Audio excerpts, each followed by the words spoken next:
Hello everyone, hope you're doing well. This is an extra lecture just to talk about APA writing and research. So there's a lot of cool information in this lecture that I think you'll be able to take and, of course, expound on for your paper per se.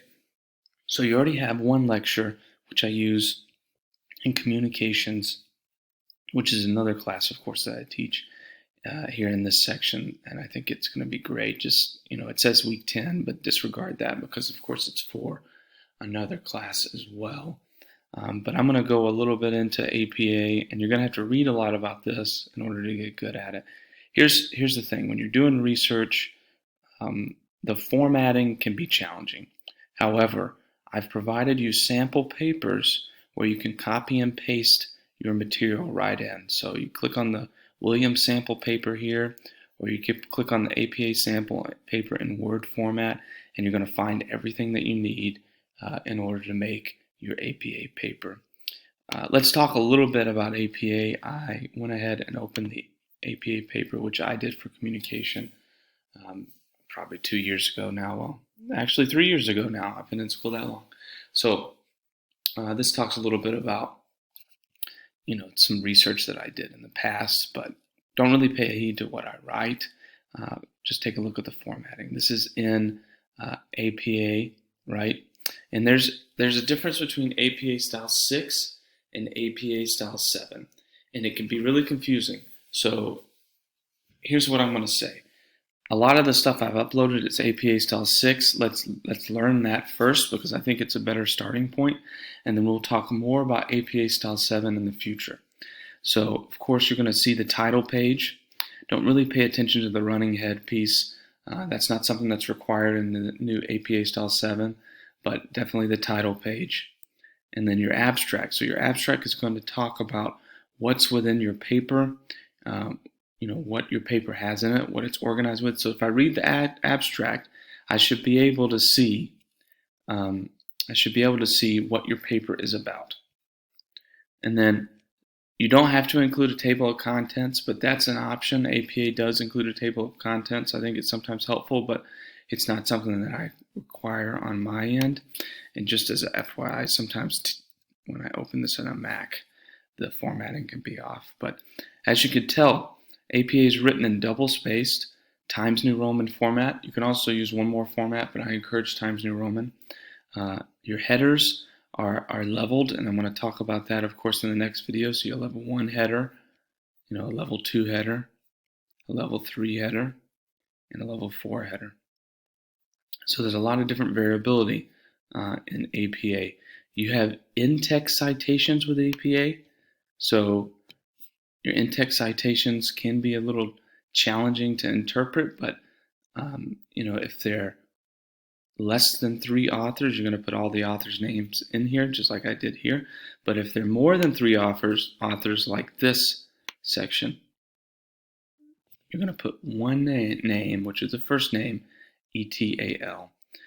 And you want to reference anytime in text, you want to reference anytime you use information based on the research that you've conducted. So you don't want to include anything in your paper that you found somewhere else and just not reference the person that actually did the research or the group that did the research. Be sure to use in-text citations. And as you can tell throughout this paper, I have quite a bit because I did quite a bit of research.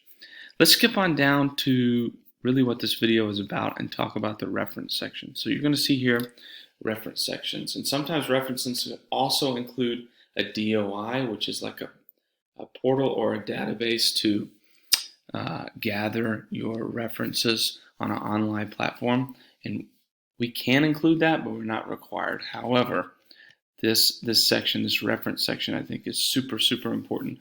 You're going to be in hanging format, double-spaced, and the easiest way to do this, I'm going to show you how to do it, but is to download the reference from Google Scholar. So let's navigate to Google Scholar real quick. Google Scholar, you're going to have this little search bar that comes up, and let's talk about rural healthcare. We're going to search something in rural healthcare. Rural As you can tell, I've searched that before. So healthcare brings up quite a bit of information. Anytime you see a link on the right side here, that means that the full text is available. So I can click this and read the full text. But say I go through here and I find something that's perfect for my paper, and of course you might not do your paper on rural healthcare. However, you might, do it on something similar. I think Google Scholar is the easiest to use. To cite it, which is really, really cool, once you find something you want to use, you click this little cite button and you just copy and paste the APA format piece. Super, super simple. You take that and you throw it into your paper, and then there's your reference.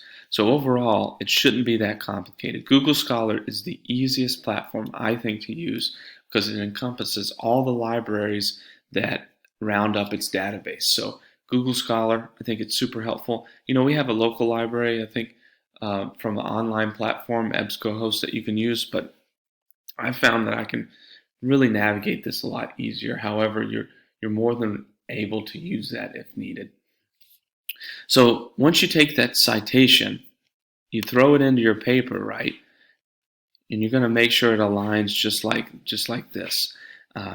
So the thing I want to encourage you to do more than anything else, that you just copy and paste your documentation into either this or the APA sample paper. So you're going to just use the format. So if I start retyping, it's already going to be in that format. So see, it's already double spaced, everything's already lined up.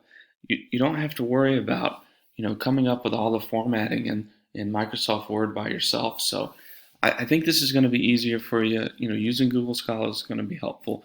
As weeks roll on as well, more lectures will come out about your APA paper. This is just the main one where you take your time and digest all the information that you've gathered in this module. It's going to be a lot, but we'll continue to talk about it. If you have questions, I'm happy to set up a Skype meeting with you as well. Lots of great information here, and I'm really looking forward to seeing what your thoughts are about APA and how we move forward. Like I said, some of the resources I've shared are APA Style 6. I like to learn that first and then move into Style 7 because there are a little bit of differences, but the major themes are the same. Hope you enjoyed this. Also watch the other lecture. Looking forward to seeing your paper when they are due, but we have a while before that date. Thanks so much.